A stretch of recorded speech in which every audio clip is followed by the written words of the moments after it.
Houston, how close are you now? We're close to about 70 feet. It's tumbling rather wildly, so we're trying to stay away from it.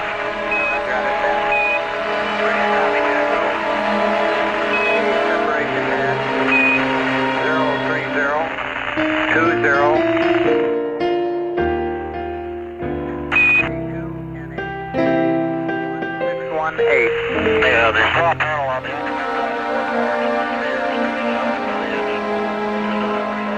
the other three are working fine. Roger, copy. Galileo, Kepler y el cielo.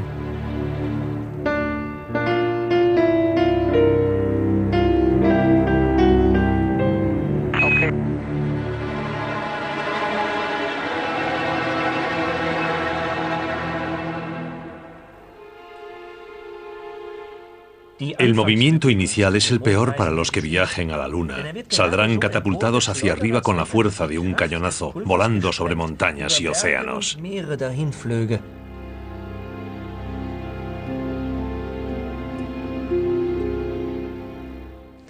La galaxia no es más que un cúmulo infinito de estrellas.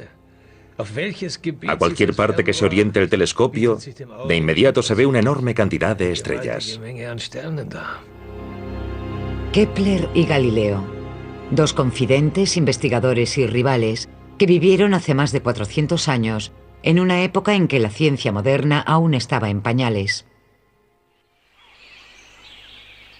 La Plaza de los Milagros de Pisa estaba en 1583 igual que en la actualidad. Pisa, famosa en toda Europa por tener una de las universidades más antiguas y famosas, era una ciudad estudiantil en una época en la que no se distinguía entre la ciencia, la filosofía y la religión.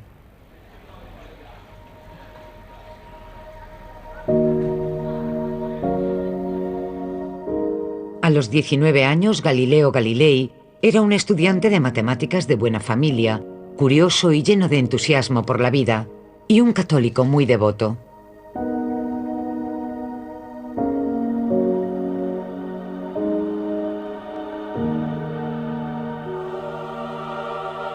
No obstante, un día su curiosidad innata lo distrajo de sus oraciones. Vio que la lámpara suspendida del techo de la catedral se movía. ¿Pero por qué? Se preguntó si podría calcularse el balanceo. Galileo investigó sobre este tema. Sus descubrimientos llevaron a las leyes del péndulo, que forman parte de la base fundamental de la mecánica moderna. Su familia creía que no ganaría dinero con descubrimientos como ese. Cuando las finanzas de su padre fueron a menos, le ordenó a su hijo que dejase Pisa y volviese a Florencia. Al mismo tiempo, a 700 kilómetros al norte, Johannes Kepler, 9 años menor que Galileo, todavía iba al colegio. No se llevaba bien con sus compañeros del internado protestante de Tubinga. La desconfianza y los chismorreos estaban a la orden del día. Las entradas del diario de Kepler son claras. Sufrí muchísimo y casi morí de pena. El motivo fue el rechazo y el odio de mis compañeros, a quienes yo, movido por el miedo, había denunciado, pues en una discusión surgida por unas bebidas, me pegaron. Kepler no encajaba allí. El motivo se remonta a la niñez. Su padre había abandonado a la familia y se alistó como soldado raso. A los que había dejado atrás no solo les acarreó vergüenza, sino también grandes privaciones. El temor a la pobreza perseguiría a Kepler toda su vida. Pese a todos esos problemas, acabó el colegio y en 1588 empezó a estudiar teología en la Universidad de Tubinga. Allí, su profesor Michael Mestlin le presentó las enseñanzas de Copérnico por primera vez. Empezó a sospechar que el Sol no tenía por qué girar en torno a la Tierra.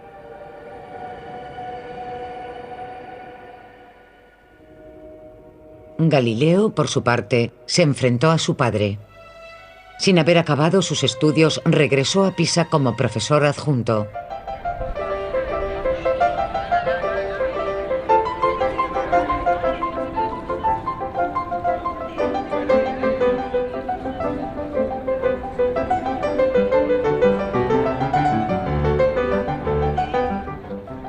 Aún hoy, la torre inclinada de Pisa hace que la gente realice los experimentos más extraños.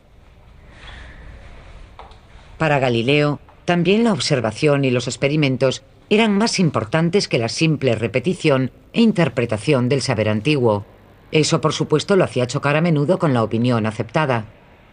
El objeto de su investigación eran las leyes que regían la caída libre de los cuerpos. La creencia de que para ello arrojaba objetos desde la torre de Pisa es un mito. En realidad, usó algo menos espectacular en su estudio: un plano inclinado con una bola. Midió la duración del movimiento con un reloj de aguja.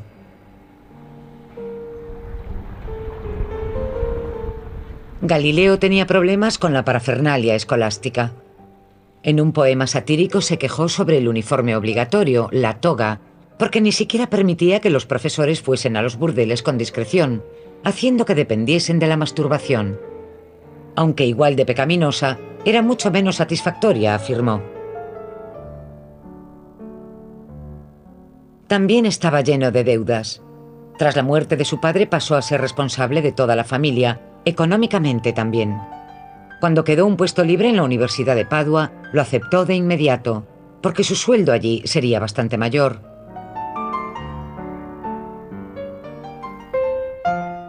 Johannes Kepler terminó pronto sus estudios de teología. En la región austríaca de Estiria necesitaban profesores protestantes. Los licenciados de la Universidad de Tubinga eran muy apreciados en los países de habla alemana. En 1594, recién salido de la universidad, Kepler consiguió trabajo como profesor de matemáticas en un colegio protestante de Graz. Me ofrecieron un puesto de astrónomo, pero la verdad es que mis profesores tuvieron que convencerme de aceptarlo. No porque me preocupase que la ciudad quedase muy lejos, sino por la inesperada e indigna naturaleza de la materia y la escasez de mis conocimientos en esa área de la filosofía. Acepté, más dotado de talento que de conocimientos. Pero manifesté repetidas veces que me reservaba el derecho a aceptar un puesto mejor si me lo ofrecían.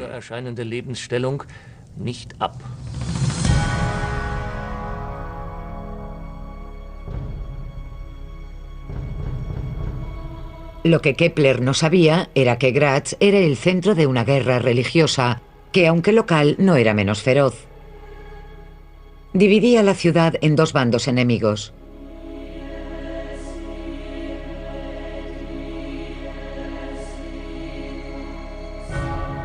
En uno estaban los católicos de Augsburgo, en el castillo de Graz, con una institución educativa justo enfrente, la Universidad Antigua.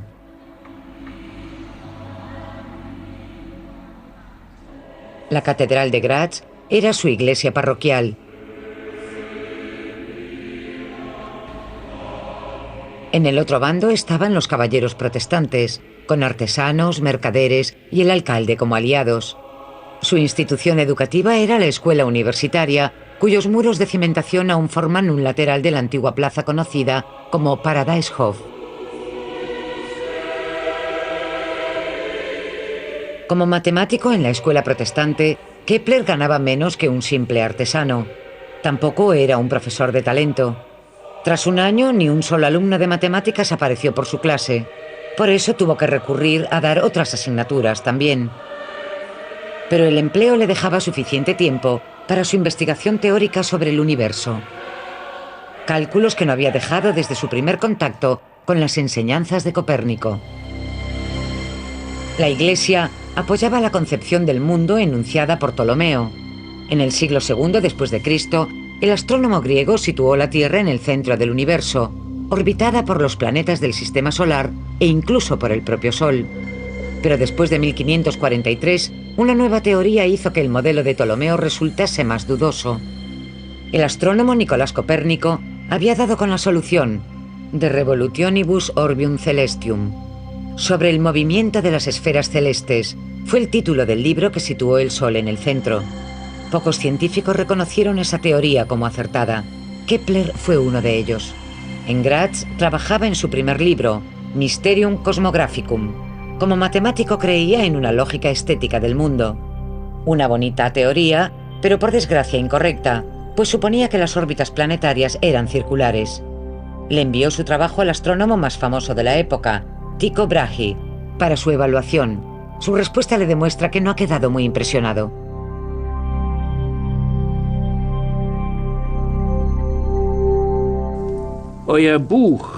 Vuestro libro, que vos denomináis como precursor de tratados cosmográficos, me pareció extraordinario. Vuestro buen razonamiento y vuestros sagaces estudios son brillantes. En cuanto a mi apoyo en esas difíciles investigaciones, siempre contaréis con él, sobre todo cuando vengáis a visitarme. Y será un placer hablar largo y tendido y cara a cara de estos temas tan sublimes.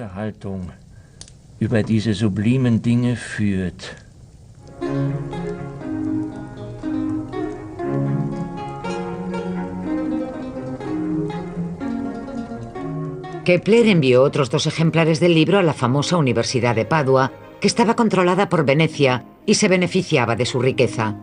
Allí, un tal Galileo oyó hablar de ese libro.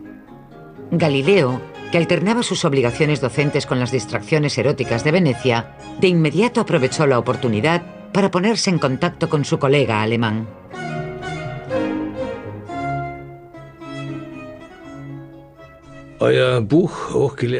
Vuestro libro, doctor señor, que me llegó a través de Paulus Amberger, lo recibí no hace días, sino hace unas horas.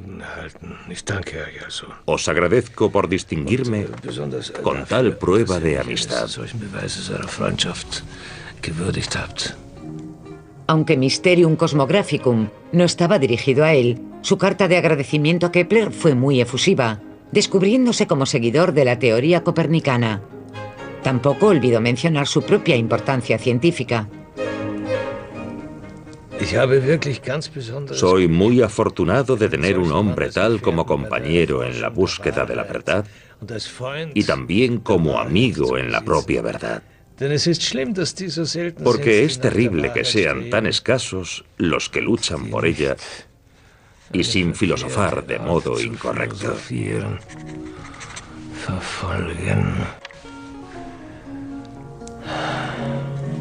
En aquel momento Galileo aún no había publicado nada, aparte de un provechoso manual de instrucciones para una brújula militar.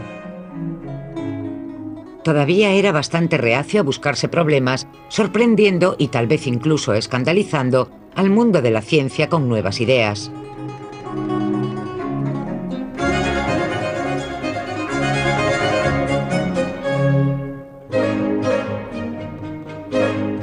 Tímida y un poco mansamente le confesó lo siguiente a su colega alemán. Me desanima el destino de Copérnico, que es nuestro maestro. Adquirió fama inmortal entre unos pocos, pero muchos se mofan de él y lo ridiculizan, porque abundan los necios en el mundo. Me atrevería a hacer públicas mis ideas si hubiese más personas con vuestra actitud. Pero como no es así, no lo haré.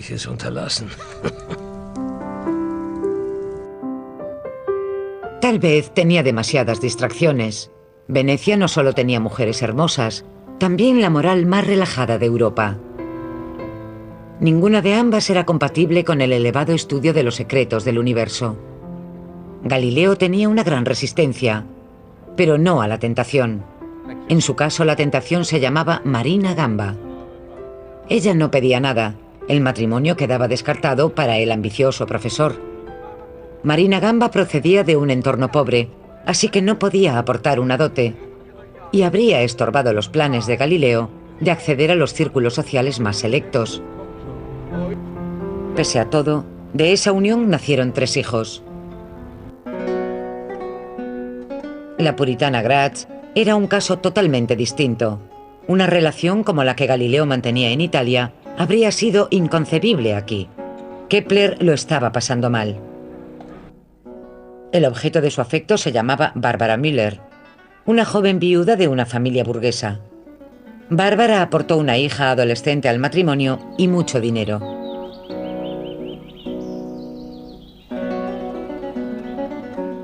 Kepler ansiaba una vida segura dedicada a la investigación científica. La indecisión de su colega de la católica Italia le resultaba incomprensible al protestante Kepler.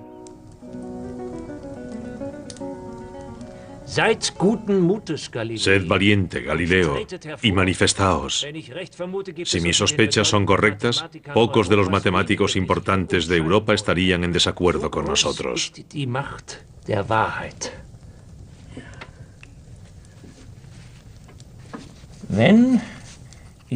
Ese es el gran poder de la verdad. Si Italia os parece menos adecuada para vuestras publicaciones y encontráis obstáculos, tal vez Alemania pueda daros esa libertad.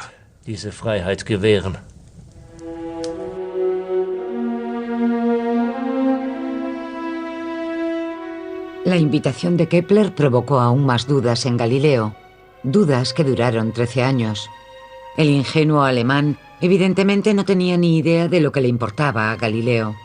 El poder de la verdad le traía sin cuidado. Le preocupaba su carrera. Galileo era totalmente distinto a Kepler, por lo que podemos deducir, y existen bastantes pruebas. Galileo era arrogante, a veces incluso altivo, alentado por su gran perspicacia. Se distinguía por cierto esnobismo y orgullo nacional. Al contrario que Kepler, era muy reservado y nunca se comprometía mucho en sus cartas. Era como si no reconociese a aquel alemán como su igual. Kepler también era algo más joven y no era profesor universitario. Así que deducimos que Galileo tenía una meta clara en su escalada social y también marcaba diferencias en su correspondencia, dependiendo de la categoría social y profesional del destinatario.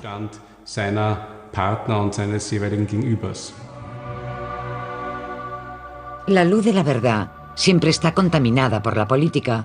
La Contrarreforma no hizo excepciones con la ciencia.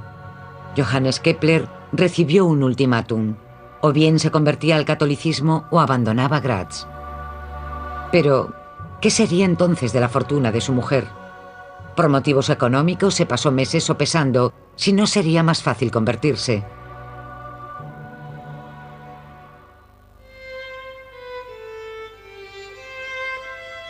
Pero Kepler y su familia decidieron empezar de cero emigrando a Praga.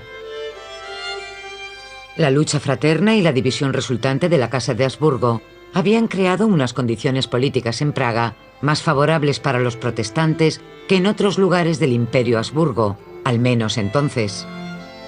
Además, el matemático de la corte de Praga, Tycho Brahe, prometió recibir a Kepler con los brazos abiertos y buscarle un puesto. Pero la realidad fue muy distinta. Kepler quedó muy decepcionado porque Brahe, mucho mayor que él, no lo veía como un igual en términos científicos, sino más bien como un ordenador humano. El conflicto parecía inevitable. A Kepler le interesaban sobre todo los numerosos datos reunidos por Brahe. Este había pasado décadas documentando meticulosamente sus observaciones celestes.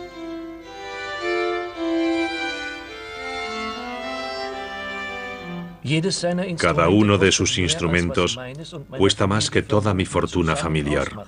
Es un hombre rico, pero, como la mayoría de los ricos, no sabe darle buen uso a su dinero. Por eso era tan importante apartarlo de sus posesiones, y con toda modestia he contribuido a ello. Conseguí que publicase sus datos sin condiciones, todos ellos. La envidia muy bien pudo contribuir al veredicto de Kepler sobre su famoso colega. Tycho Brahe de inmediato le dio a su nuevo ordenador la tarea más difícil, la órbita de Marte. Marte describe los bucles más extraños del cielo nocturno. Hoy sabemos que se deben a la distinta duración de las órbitas de la Tierra y Marte alrededor del Sol. Tycho Brahe no estaba de acuerdo con la nueva concepción copernicana del mundo. Tenía una solución propia, la teoría ticónica. El Sol y la Luna orbitan a la Tierra, mientras que los demás planetas giran en torno al Sol.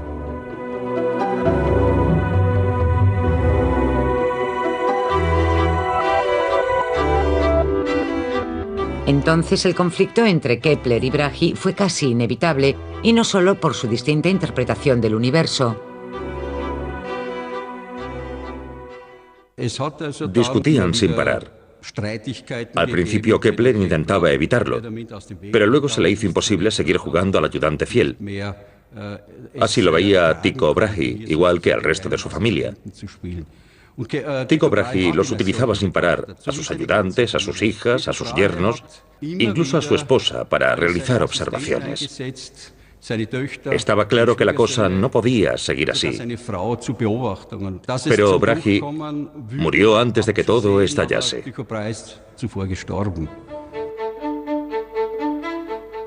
En 1601, un año después de la llegada de Kepler a Praga, Tycho Brahe murió de repente. El emperador Rodolfo II nombró a Kepler sucesor de Brahe.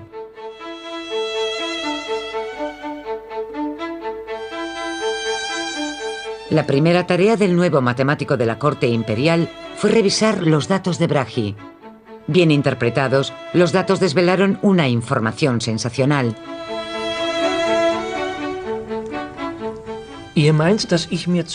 ¿Creen que primero reflexiono sobre una hipótesis antigua, luego la adorno como me place y solo entonces paso a demostrar mis observaciones? Están muy equivocados. La verdad es que cuando una hipótesis se ha planteado y justificado mediante observaciones, siento el deseo extraño de investigar si es posible hallar una conexión natural y convincente en ella.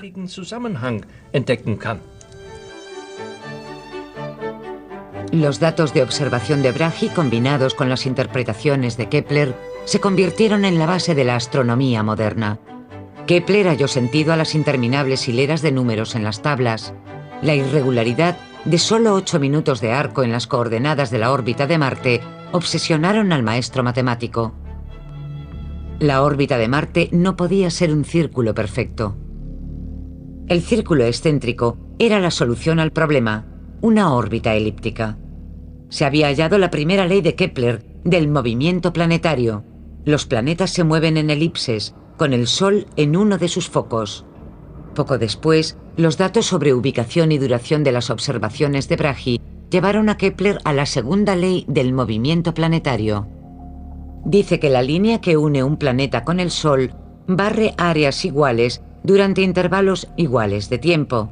Si el mismo segmento de tiempo se enmarca en toda la órbita, las áreas triangulares que se crean tienen siempre el mismo tamaño. Kepler publicó esas dos leyes en su Astronomía Nova, Nueva Astronomía, en 1609. Esa obra tuvo un carácter revolucionario. Se podía deducir del título secundario de Astronomía Nova, que era Física Celestis, es decir, física celeste. Trataba de la física celeste fundamental y eso fue lo revolucionario. Kepler intentó investigar lo que podía ver, transformó la astronomía de ciencia puramente matemática, computacional y descriptiva en otra que proporcionaba respuestas fundamentales. Es el camino que se sigue desde hace 400 años y que se aplica a todas las áreas del universo.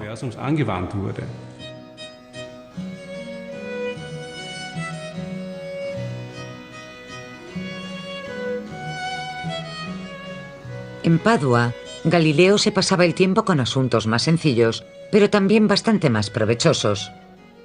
Eran investigaciones encargadas para la industria armamentística veneciana, que avanzaban a toda máquina. Entre ellas figuraba el cálculo de las curvas para optimizar el alcance del cañón. Europa se preparaba para la Guerra de los 30 años.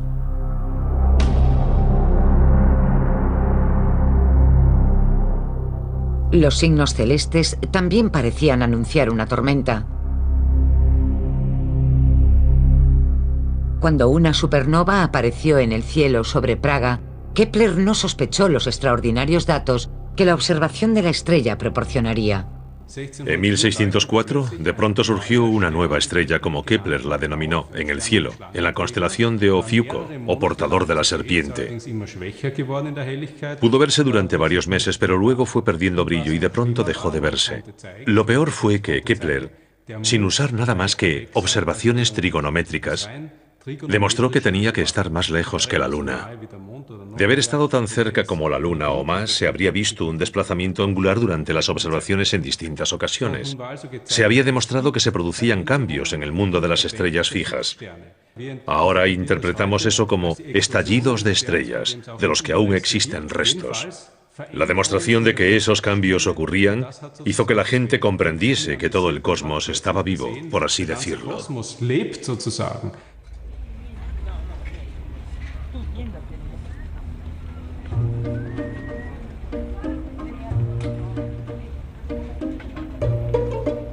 Un día, un comerciante ambulante llegó a Padua con el invento más moderno de Holanda en su equipaje, un telescopio.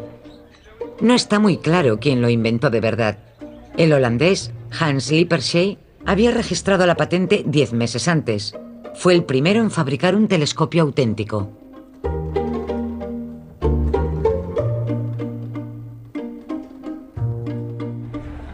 El comerciante quería ofrecérselo a Venecia para su uso militar. Pidió 1000 sequines por él. Pero Paolo Sarpi, un importante consejero del gobierno veneciano y buen amigo de Galileo, sugirió que no lo comprasen y que esperasen a ver si Galileo podía fabricar algo mejor.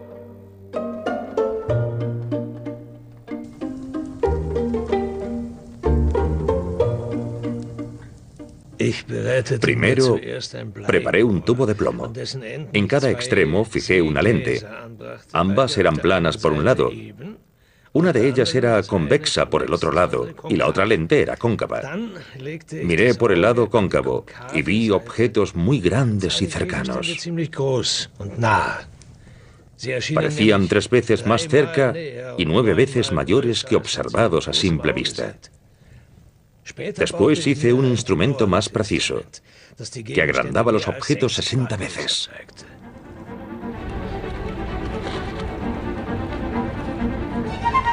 El plan dio resultado, pero Galileo no vendió su telescopio, al menos no de inmediato. Eso no habría sido digno de él. No era un simple artesano, después de todo.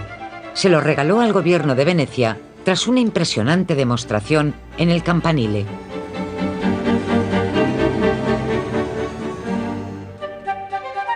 La ciudad le devolvió el favor. A Galileo le concedieron una cátedra vitalicia en la Universidad de Padua y su salario se duplicó.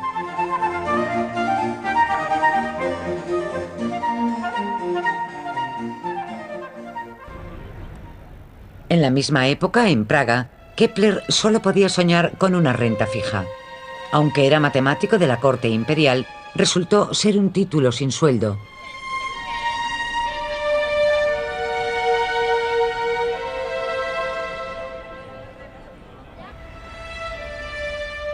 Para llamar la atención del emperador, Kepler le dedicó Astronomía Nova, con esperanza de recibir al fin el salario prometido.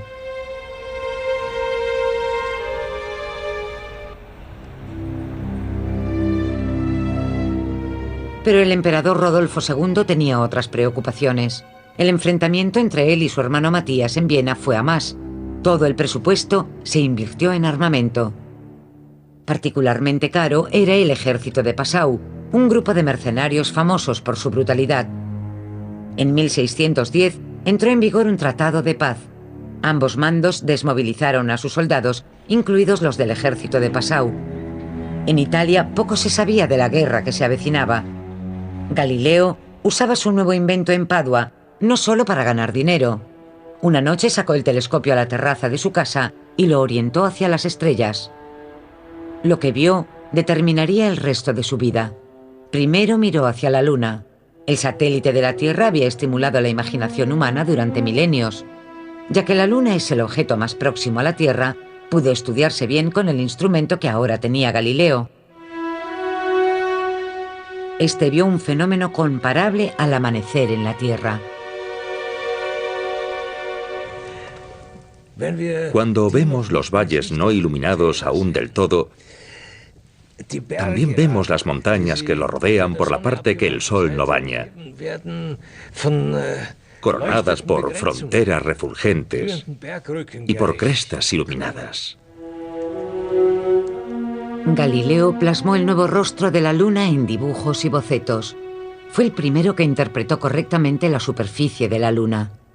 Gracias al terminador lunar, la línea entre la luz y la sombra vio claramente que no era lisa como una pelota. En Praga, Kepler quedó encantado con las descripciones de su colega sobre la luna. Hoy sabemos que los cráteres redondos se crearon por impactos de meteoritos. La descripción de Kepler fue mucho más poética.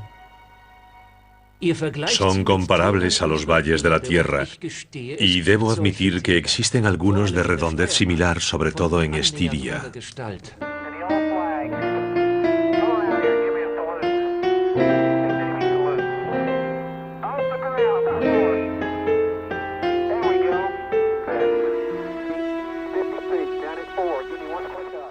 Galileo no fue el primero en observar el cielo con un telescopio, pero parece que fue el primero que interpretó correctamente lo que vio, y siguió perfeccionando el telescopio mediante constantes pruebas.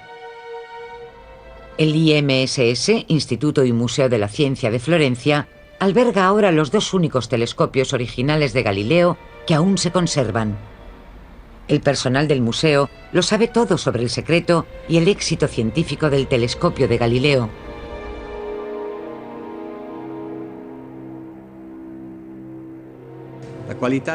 Había dos motivos para que la calidad de la imagen fuese mucho mejor. La primera era la calidad del acabado. Galileo trabajaba las lentes con un método empírico, que era mucho más preciso que los métodos de los otros fabricantes de telescopios de entonces. La segunda razón era la calidad del cristal. Galileo pudo emplear un cristal muy transparente y también puro. Este cristal procedía de los hornos de Murano. Galileo daba clases en Padua y estaba con frecuencia en Venecia. Era amigo de los fabricantes de cristal de Murano y pudo conseguir un material cuya pureza garantizaba mucha más precisión. Yo he tenido la oportunidad de mirar por uno de los telescopios hechos por Galileo. Cuando cogemos un instrumento de ese tipo creemos que no veremos nada, pero sí que se ve. Para corregir los problemas de imagen, Galileo inventó una abertura para hacer la superficie de la lente menos esférica y como consecuencia redujo la aberración cromática. Con todo, ese dispositivo también tenía consecuencias negativas. Limitaba muchísimo el campo de visión. Solo podía ver una tercera o una cuarta parte de la luna cada vez. Tenía que memorizar la sección y luego observar la siguiente para plasmarlas todas en papel. Durante las innumerables noches tras el telescopio, Galileo descubrió 4 nuevos cuerpos celestes, las lunas de Júpiter. Su decisión de bautizarlas como planetas medicianos, en honor a los Medici, la familia aristocrática más poderosa de Italia, fue tan modesta como calculada. Con ello, Galileo halagó al joven príncipe Cosme II, antiguo alumno suyo, y esperaba conseguir un nuevo puesto más lucrativo en Florencia, ciudad de origen de los Medici. Asimismo, su posición social en la corte de Florencia sería más relevante que la de un simple profesor en Padua. Su amante, Marina Gamba, se interponía en esos planes, así que la abandonó junto con sus hijos, cuando los Medici le ofrecieron un puesto en su corte de Florencia en 1610.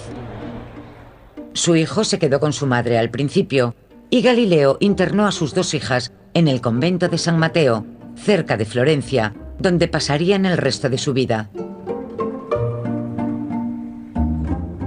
La hija mayor era ahora la hermana María Celeste. De todos sus hijos, ella era la favorita, y Galileo mantuvo contacto estrecho con ella hasta que ella murió.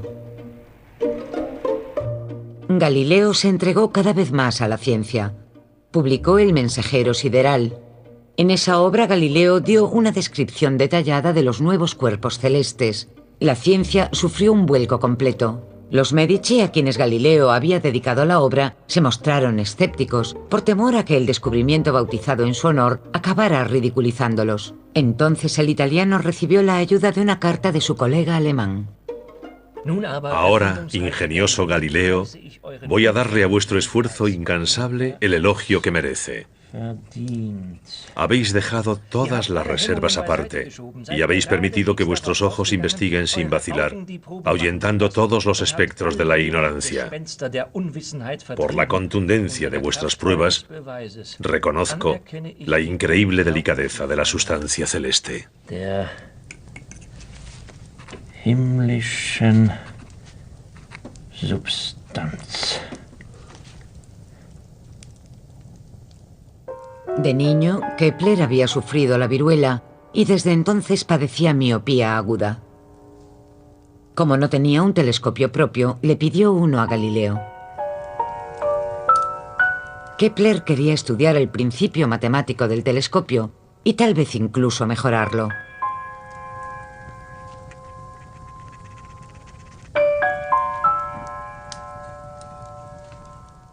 Habéis despertado un gran deseo en mí de ver vuestro instrumento, para que, como vos, también pueda disfrutar del espectáculo del cielo.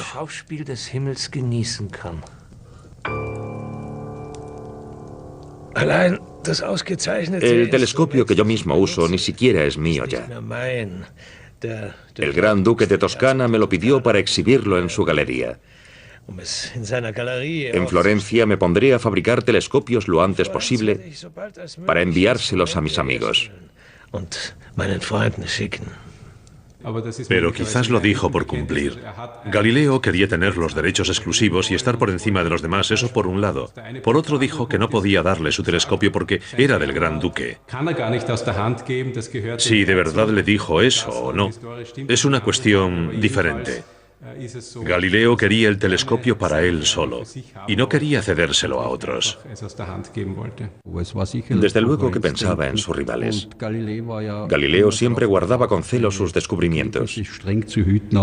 El telescopio era suyo. Lo había creado para sí mismo y para el gobierno de Venecia, pero era creación suya, así que se lo reservó para sí. Johannes Kepler nunca recibió un telescopio de Galileo y como consecuencia se vio obligado a hacerse uno. Aunque el suyo no alcanzó la calidad de imagen del de Galileo, Kepler calculó los principios ópticos del telescopio astronómico, sentando las bases de la observación espacial moderna. En vez de un telescopio, Galileo le envió a su colega frases misteriosas y juegos de palabras.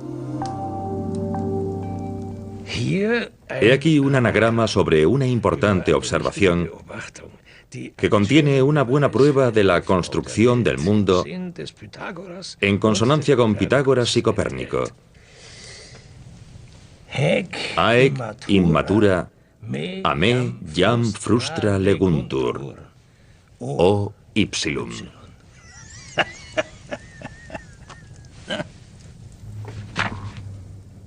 Haec immatura. El enigma en el que Galileo ocultó su mensaje volvió loco a Kepler. Tras 8 intentos de resolverlo, se rindió. Venus imita las fases de la luna. Primero vi Venus como un círculo perfecto, luego como un semicírculo, y después en forma de hoz, alejándose del Sol. Esos fabulosos datos son prueba fehaciente de que Venus se mueve alrededor del Sol. Vos y los demás copernicanos podéis estar orgullosos de haberlo deducido correctamente. Al norte de los Alpes, Europa tenía diferentes preocupaciones. Mientras Galileo le enviaba misteriosos enigmas que resolver, el mundo de Kepler en Praga se derrumbaba a su alrededor. Tras haber estado desmovilizado, el famoso ejército de Passau marchó sobre Praga y atacó a la población civil con inconcebible crueldad. La guerra y la peste llenaron la ciudad de cadáveres. El hijo de Kepler murió de viruela. Kepler quiso poner a salvo a su mujer y a su familia y solicitó un puesto de matemático en la ciudad austríaca de Linz. Pero ya era tarde para su esposa. Barbara Kepler murió antes del traslado.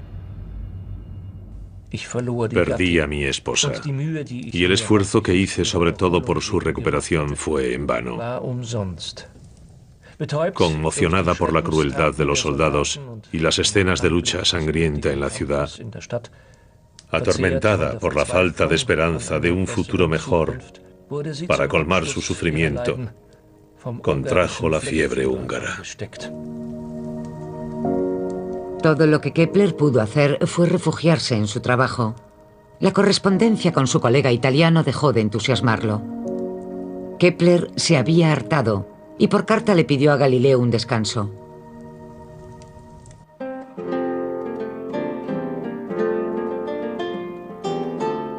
Aquello no contrarió a Galileo porque su nuevo puesto con la familia Medici lo mantenía ocupado más de lo esperado. La vida cortesana florentina resultó ser un trabajo agotador.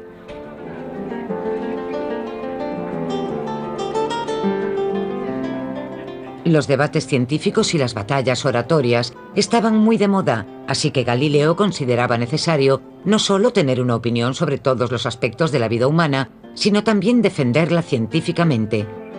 ¿Para qué si no tenía la familia Medici un famoso científico en casa? ¿Por qué flota el hielo en la superficie? La disputa con los intelectuales florentinos sobre esa pregunta duró casi un año. Era algo latoso que le robaba tiempo e impedía que Galileo se dedicase a sus observaciones astronómicas. Pese a ello, realizó un descubrimiento sensacional del que informó a Kepler en 1612. Creo que os agradará saber que al fin he calculado la duración de las órbitas de las lunas de Júpiter y he elaborado tablas para mostrarlas. El Sol... Han pasado unos 15 meses o más desde que observé por primera vez manchas oscuras en el Sol. En verano, cuando estuve en Roma, se las mostré a algunos prelados y otros. Se formularon y publicaron varias opiniones al respecto, pero todas se alejan mucho de la verdad. Su descubrimiento de las manchas solares tuvo dos consecuencias principales. Una cambió el modo de ver el mundo y la otra fue de carácter práctico. Cambió el modo de ver el mundo porque resultó que el Sol no era inmaculado como se había creído durante siglos. No era un cuerpo divino, un ser divino. Era solo un cuerpo en el que aparecían manchas y desaparecían de nuevo.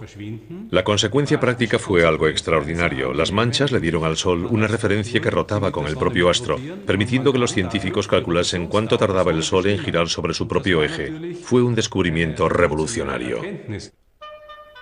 Ese descubrimiento de Galileo solo le llegó a Kepler después de bastante tiempo, puesto que ya se había trasladado de Praga a Linz. Aquí en Linz no contamos con servicio postal y los mensajeros se muestran hostiles hacia los intelectuales. Para Kepler, los resultados de su colega italiano parecían ir perdiendo cada vez más importancia. Kepler trabajaba de nuevo como profesor en un colegio religioso. Era un puesto como el que había desempeñado en Graz. Fue un paso atrás en su carrera, pero su vida privada era lo principal. Kepler se casó de nuevo, pero solo tras estar indeciso durante mucho tiempo entre 11 candidatas. ¿Fue designio divino o flaqueza moral mía que en los 2 años pasados o más mi mente explorase tantas posibilidades y yo haya buscado tantas posibles parejas, cada una tan diferente de otra?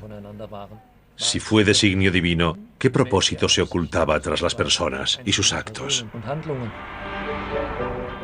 Llevaba la vida contemplativa de un estudioso de provincias con un empleo seguro, para quien ningún problema, por muy trivial que fuese, era pequeño.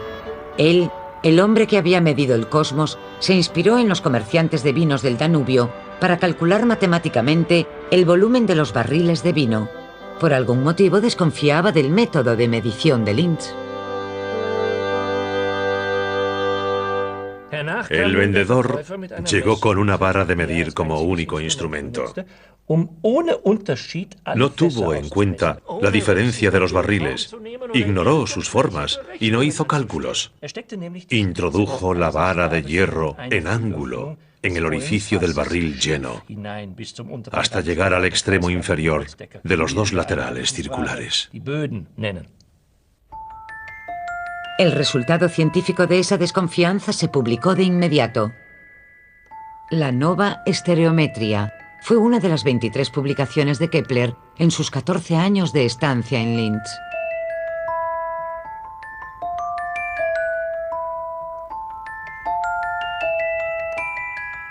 En Linz, Kepler tuvo al fin suficiente tiempo y paz para dejar que su curiosidad explorase un poco. El 15 de mayo de 1618 descubrió casi de pronto, según él mismo dijo, la tercera ley del movimiento planetario, que aún hoy en día es esencial para la astronomía moderna.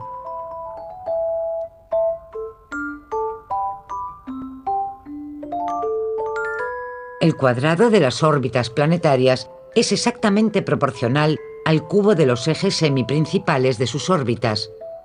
Suena mucho más complicado de lo que es.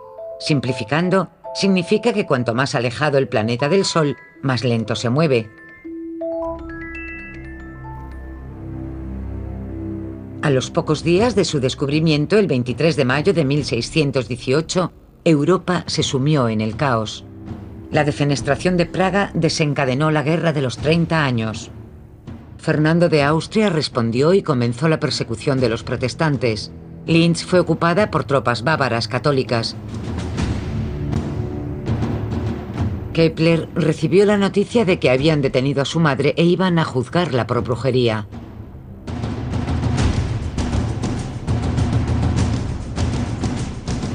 Kepler trasladó a su familia a Ratisbona y él se mudó a Württemberg para defender a su madre en el juicio, pero este duró más de lo que se pensaba. Mi familia no corre riesgo de muerte. Y la nube sobre nuestra reputación se disipará gracias a la luz de la verdad. Pero se lleva la poca fortuna que tenemos y el juicio aún no ha terminado. Aunque la madre de Kepler no fue torturada, amenazaron con hacerlo y se lo describieron con detalle, pero no confesó nada. Como no pudo probarse delito alguno, la dejaron en libertad en octubre de 1621. No la absolvieron. Eso le habría salido demasiado caro al gobierno local. Solo la dejaron libre en secreto. Kepler protestó porque quería recuperar las costas. Había gastado mucho en el juicio y quería que absolviesen oficialmente a su madre. En ese caso podría haber reclamado su dinero, pero no fue posible. La madre de Kepler murió 6 meses después.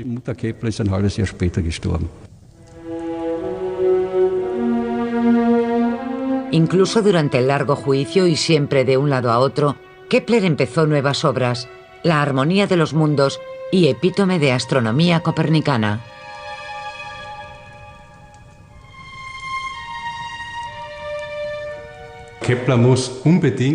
Kepler era adicto al trabajo y trabajaba incluso en las peores condiciones, yendo en carruaje y en plena noche, cuando se le presentaba una oportunidad. Solo así se explica que produjese una obra tan extensa. Un científico común actual no lograría elaborar una 10ª parte de esa obra en tales condiciones.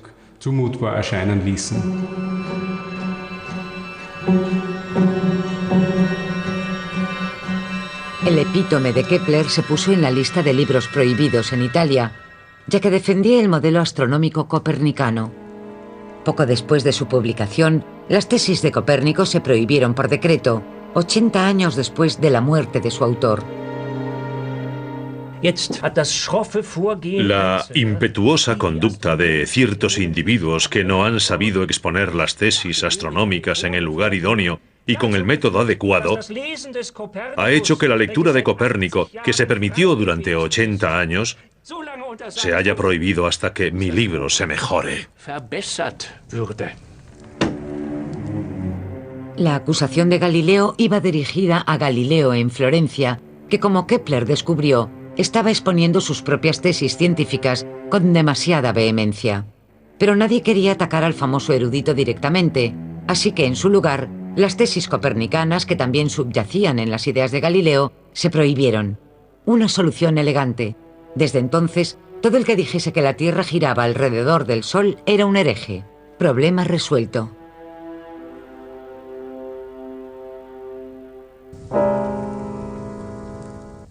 La fama de Galileo iba disminuyendo. No había expuesto nuevas tesis en Florencia desde hacía tiempo. Sus adversarios iban ganando fuerza y poder.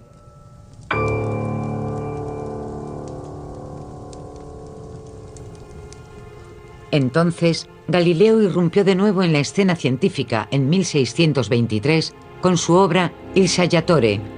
5 años antes, en 1618, 3 cometas habían aparecido en el cielo en menos de un año, pero Galileo no había podido observarlos. Ahora desencadenó la polémica cargando contra la supuesta estupidez de sus colegas. Declaró que los cometas eran simples reflejos de la luz en la atmósfera terrestre, que eran fenómenos ópticos, no cuerpos celestes. Johannes Kepler al fin terminó la obra de su vida en 1624 con las tablas rudolfinas. Ahora la obra que le había llevado décadas solo tenía que imprimirse. Kepler quería publicarla en Linz, pero una revolución campesina puso fin a ese plan. Para protegerse a sí mismo, a su familia y a su obra, Kepler huyó de nuevo. Una vez más llevó a su familia a Ratisbona. Él siguió viaje en busca de dinero y una imprenta. Las tablas rudolfianas fueron la obra de su vida, porque fue la primera vez que logró aplicar la tesis de la elíptica a sus leyes planetarias en las efemérides. En otras palabras, predijo las posiciones planetarias, que era lo que le interesaba al público. Todos pedían más exactitud sobre las posiciones planetarias y pudo lograrse por primera vez con las tablas rudolfinas basadas en las leyes del movimiento planetario. El interés público tenía motivos prácticos. Las posiciones planetarias eran necesarias para la creación de los horóscopos. Cuanto más preciso el cálculo sobre las posiciones, más exacta la predicción del futuro. En la misma época, Galileo creía que al fin había llegado a la cumbre. Sobreestimando en gran medida su propio talento, pisó terreno resbaladizo al negar la veracidad del modelo astronómico de Ptolomeo. Con esa herejía desafió públicamente a la Iglesia. Galileo intentó disfrazar sus ideas revolucionarias como un diálogo ficticio sobre las dos concepciones principales del mundo. Esperaba que así la Inquisición no tendría nada que atacar, pero se equivocó. El diálogo se convertiría en su obra principal y contribuyó tanto a su fama como a su caída. Kepler no hallaba modo de publicar sus tablas rudolfinas. Entonces intervino Wallenstein. El comandante en jefe del emperador era tan supersticioso como triunfador y daba mucha importancia a los horóscopos. Por tanto, valoró la obra de Kepler y le prometió un buen salario anual, más la imprenta de su castillo de Zagán. Kepler aceptó el ofrecimiento, aunque consideraba a Wallenstein un patrocinador poco de fiar.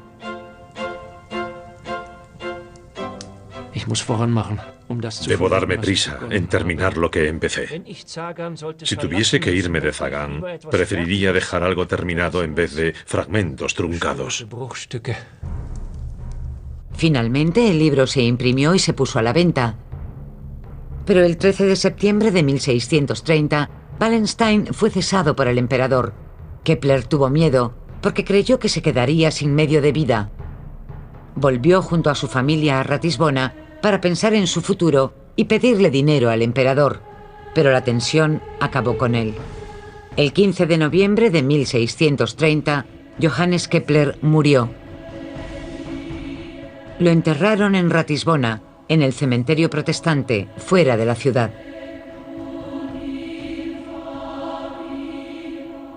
Medí los cielos Ahora mido la profundidad de la tierra.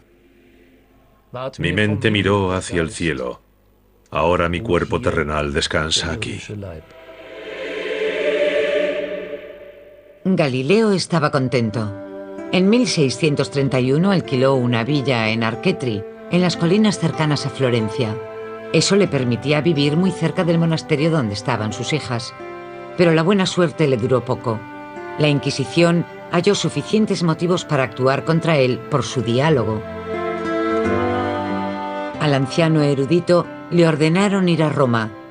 El famoso juicio se desarrolló de forma inexorable. Al final, Galileo cayó en desgracia por calcular mal su importancia.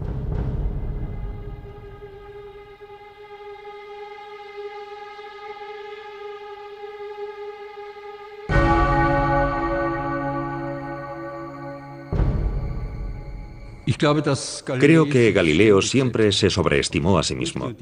No solo en una ocasión, no solo cuando apoyó las tesis copernicanas. Su obra principal, El Diálogo, se escribió en latín y en italiano.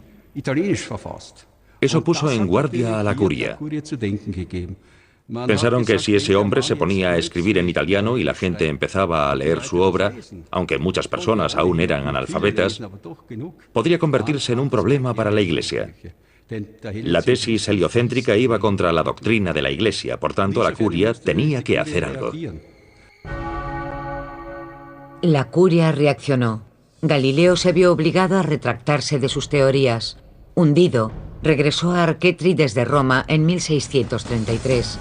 La casa que había alquilado ahora fue su destierro, su prisión, y le prohibieron trabajar.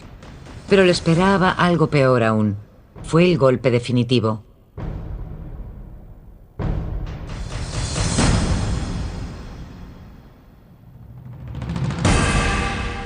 Tres meses después, su hija favorita, Sor María Celeste, murió. Y por si eso no bastaba, Galileo estaba perdiendo la vista. Se pasó los últimos 9 años de su vida en una oscuridad en aumento. Galileo murió el 8 de enero de 1642.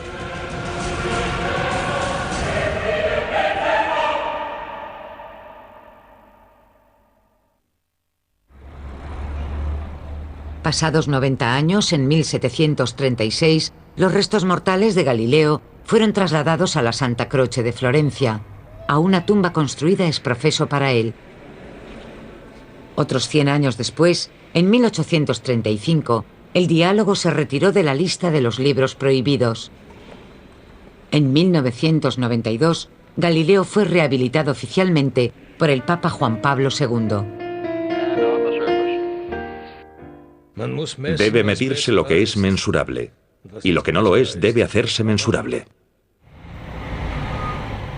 No se ha encontrado el lugar exacto del enterramiento de Kepler. El cementerio a las afueras de Ratisbona donde lo enterraron ya no existe. En su sitio, ahora hay un hostal para estudiantes. Todo lo que queda es un nombre. Dadme barcos con velas adecuadas para el vuelo celeste. Pero, ¿quién vivirá en esos mundos si realmente están habitados? ¿Somos nosotros o ellos los amos del universo? ¿Y se hizo todo esto para el hombre? I was strolling on the moon one day in a merry, merry month of December. Now, May, when much to my surprise, by a pair of roguish eyes, in a moment my poor heart was stole away. A smile was all she gave to me, but soon we were happy as could be. I immediately raised my hat and finally did remark, I never shall forget the charmer that I met. That happy day was strolling in the park.